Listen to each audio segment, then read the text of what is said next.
Okay, welcome to showcase number 95. We have a lot to go over today, so I'm going to try to go pretty quickly.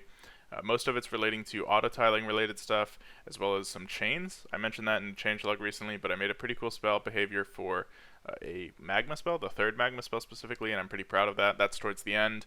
And then in the middle of today's showcase, we also have an HP bar related thing, and that probably sounds pretty strange, and it kind of is kind of strange, but if you've ever seen like in a MOBA how you have HP bars or mana bars above the heads of people so you can easily tell without clicking on them to see what their HP is or their mana is, basically I've done something similar to that that kind of more adapted to our genre of game. And if you're curious about that, it's right after all of the auto tiling stuff. The auto tiling stuff is more like auto bordering now, and I'll explain that more in depth in a minute here, but if you aren't a super big fan of the technical stuff, you might want to skip ahead. I think it's a pretty satisfying thing to see, but I understand if you personally don't. Also, I'm not currently using my good microphone just because I'm a little tired and I've had to re-record this thing twice now. But whatever the case, I don't think it's that big of a deal. My headset microphone isn't that low quality, so it's not too terrible in my opinion. And it definitely serves the purpose well enough. I pre-recorded the chains and the HP bar clips anyway, so it's not too much of a big deal. Regardless, in just a second here, we're going to move on to the tile bordering stuff, so I'm going to start explaining that. Basically, previously what I was doing was handling tiles like I was handling trees and rocks and etc., which means that they had to check for collision and a bunch of other stuff, which was just really stupid. There was no reason to do that. It was really inefficient because of that. So what I've done now is basically change the entire thing from auto tiling to specifically auto bordering. So it doesn't care about the tiles, it doesn't care about the things you walk on, it is specifically only the borders between the tiles. So what you're seeing right now is me showing that off. That little rocky surface there, and the one below it I suppose, those are tiles, and then they're surrounded by overlays of borders. And that's way, way, way more efficient than what I was doing before, which was basically double the number of tiles and then just changing their icons. You can see here how they overlay with each other, and this is done via changing the layers of each piece of tile. So the autumn grass here has a low layer, same as the dead grass, which is the purple-blue grass. The forest grass has a higher layer, but not as high as the rough stone, and then the bordered stone has the highest layer of all. The sand and dirt over to the right are obviously lower than, I assume, the stone, but not the grass. The reason that we do it like that is because in just a second here I'll show off a picture, but we can, as you see here, just in the map editor, put down the tiles and then let the game basically do all the hard work for us. So what you're seeing right now is what I see in the map editor. It's a very basic version of this, which is a little more basic than what you see in the game itself. And the green tiles here are the tiles that recognize they need to put a border around themselves, and the red tiles are the tiles that need to have a border on them, if that makes sense. And in this picture here, you'll see this is way more convoluted than it needs to be, I suppose, but obviously the computer can handle it, so it's not too big of a deal. Whatever the case, you don't need to worry about that. It's just a kind of technical demonstration, and you'll see in a second another picture of what that looks like in the map editor. And it's a little confusing with the stone tile borders there, but that's more of a personal problem, and it's not too confusing if you're not using stone on stone all the time. The centerpieces look the same anyway. Regardless, I'm going to show a clip here in a second of me going into the map editor itself and messing around with this. And initially, it doesn't work out too well, because I was still messing with it at the time, and we only had 3 layers to work with. I've since upped this to, I think, 8, so you have a ton of layers to work with, as you can see on the left side of the screen. You basically pick which layers overlay with which. So if something has a layer of 1, and something has a layer of 2, the thing with the layer of 2 is going to border over on top of the thing with the layer of 1. So basically, the higher the layer, I suppose the more it borders in general. And you'll see in a second what this looks like in game. As you can see, it's a little strange, but works perfectly fine. This is exactly how you'd expect it to work if you, I guess, knew how the system worked.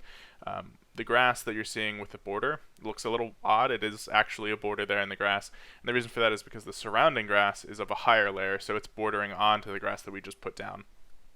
The brown tile here is autumn grass, and then the light gray tile, I guess, light yellow tile is sand. And you can see that it looks a little weird. It's got some strong borders, but that's only because they have the same layer. So things with the same layer do not border onto each other. The only things that border are things with a higher layer onto a lower layer.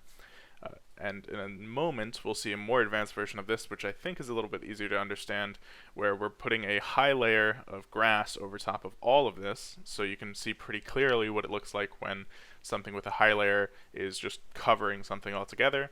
And then shortly after that, we're going to border it with dead grass, and then after that we're going to border it with dirt.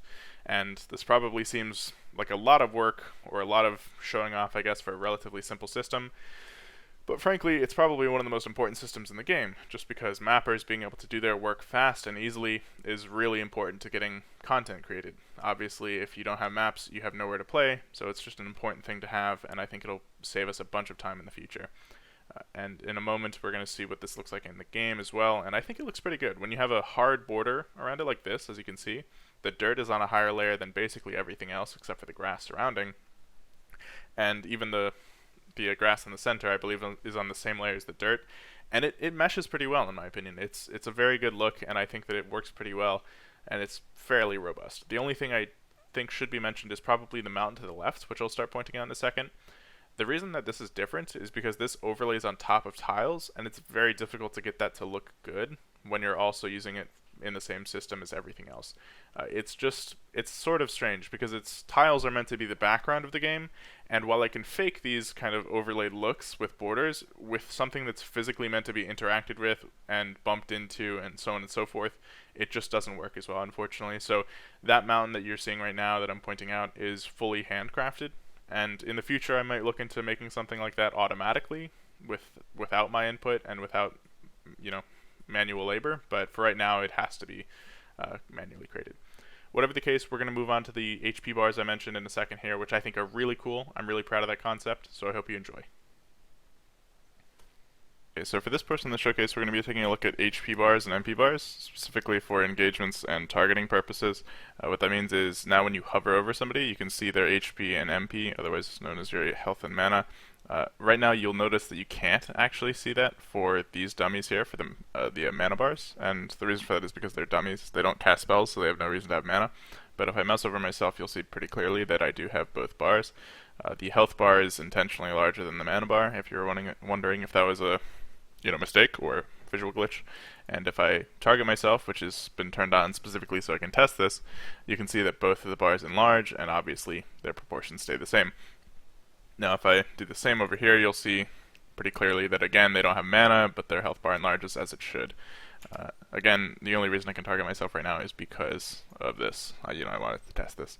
So whatever the case, that's a kind of small thing, right? Because if you mouse over someone in a battle, it's helpful to know how much health they have, but to actually get to the point where you're mousing over their HP, or rather them in general, it's a long process when you're trying to cast spells and everything and move, so it's not really convenient.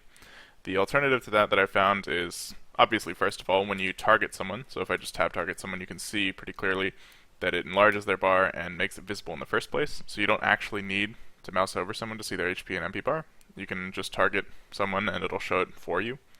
And the extension of this is, of course, that when you tab off of them, it reduces it. This is all client-side as well, so these things are naturally there on the server, so obviously they're updated whenever you get more health or less health, or more mana and less mana. They increase in size or decrease in size proportionally, but if I were to do this and it enlarges, as you can see, this is all client-side, which means that only I'm seeing it enlarge, only I'm seeing them appear, and the exception to this is when I start an engagement. So if I go over here and tab target this guy and start an engagement with him, we can see that it actually makes mine visible. Now, the exception to this, I guess, is that because I moused over it, there's currently a bug where even though I'm in an engagement, it'll allow them to fade again. So if we reload real quick, we can repeat that action, I guess. And the important thing there is just specifically that if you have an engagement with multiple people, obviously currently it doesn't let you, or it doesn't prevent you from disabling the bars again. But in an engagement, ordinarily you won't be able to do that. So if we go to here, you can see again that my bars show up, and if there was another person in this engagement, their bars would also show up. Obviously I already have this guy targeted, so his are going to stay here, but if I untarget, again, there's a bug currently where you can reduce their visibility while they're in an engagement. In the future though, that's not going to be the case, so you won't be able to reduce them at all, and they'll always be visible to everybody, even people outside the engagement, which is, I guess, somewhat important. If you have a spectator, you want to be able to see that as well, or if you are a spectator, you want to be able to see that. But whatever the case, I think that's everything. I guess I could probably show off the mana reducing. So if I quickly, I guess, pick one of these spells, I'm not sure which one has the highest mana cost. I can probably check that out real quick. 300 is pretty high, so you might be able to see a small dip. I am extremely high level, I think 4,500 or 450, something like that. So I have a ridiculous amount of mana, as you can probably see.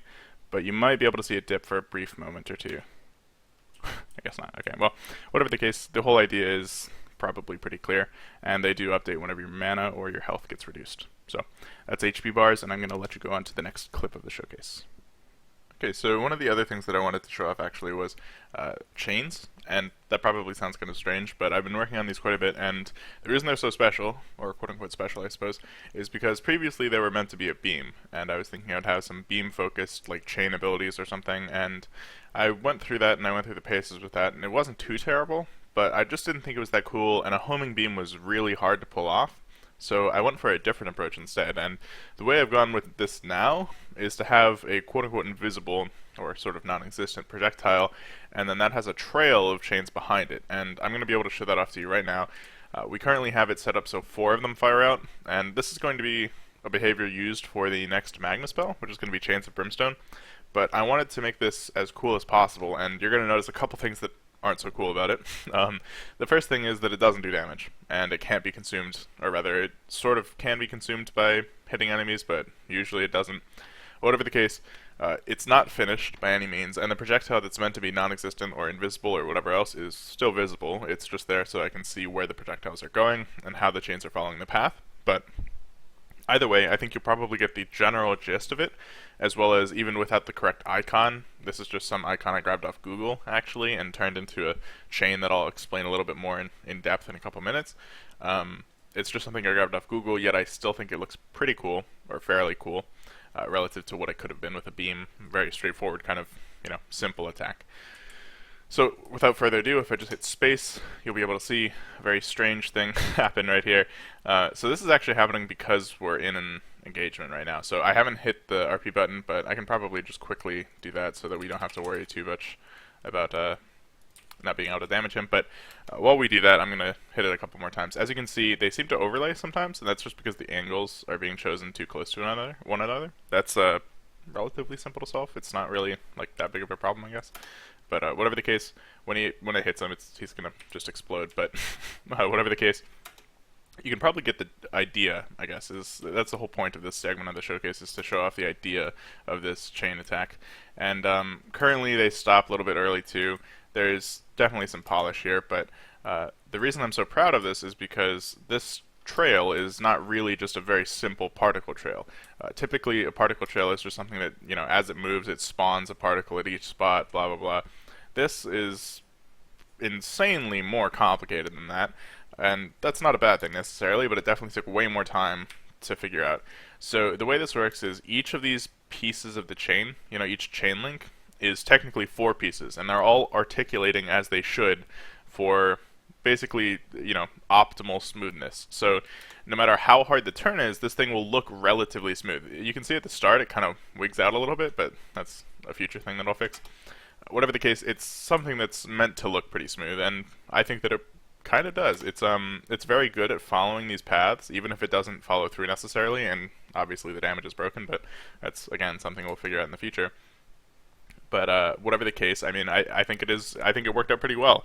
Initially, like I said, I was going to use a chain beam instead, and that was going to be sort of homing, like it would sort of lean into an opponent, but that just didn't feel like a chain. It felt kind of weird and restrictive, and beams in general are just sort of clunky, so, I mean, just as a concept, but I figured this would be a lot cooler, and the effect itself is something I haven't fully decided upon, but obviously, with chains you can have pretty much anything. It can be a damage attack, a CC attack, a whatever attack. You can see pretty clearly that the issue here is not the follow-through, I guess, or rather it's not like an offset, it's simply just when it reaches near enough, it isn't drawing the next step, I suppose. But that's okay, that's whatever. Again, it requires some polish, but I think that it's cool regardless. I think it's definitely one of the coolest spells I've made so far, and with some polish, I think it'll appear to be the coolest spell I've made too, not just the coolest concept I've made. So whatever the case, I'm pretty proud of that. I hope you guys are too, or not proud, I guess, but pretty impressed by that, I suppose, as it is a showcase, a show-off kind of thing. Whatever the case, I'm going to move you on to, I think, the end of the showcase. I believe we're approaching that period of time, so I hope you enjoyed this particular clip as well as the rest of the showcase. Okay, I think that's all for showcase number 95 today. I've gone over most of what I've done, I think, from the last 2 or 3 weeks. Obviously, most of that's been spent at Lynn's house, which you might think, oh, that, drains your time a little bit, but we had a lot of stuff to do, and frankly, it gives me a lot of time to work on menial stuff that I usually don't want to do, because I could be playing games, or instead of playing games, I could be doing more fun stuff, like coding a spell or coding whatever else, and this is just something that takes, hours to churn out, and I just don't want to waste my time on it when I could be doing stuff that's more productive or whatever else, right?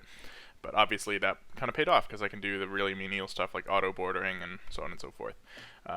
Whatever the case, I know a lot of people are curious about the beta because that is coming up on us, and obviously right now you're just watching this picture, but whatever the case, we are going to be looking into that, and we're almost to a point where the mapping tools are almost ready. I've been setting it up so that it's user-friendly, obviously as per shown in the video. I've also been looking into making that a little more accessible, so not just people that are dedicated mappers can do that, and people that maybe don't like the interface of Velocity as much can also, interface with specifically mapping for Verdict.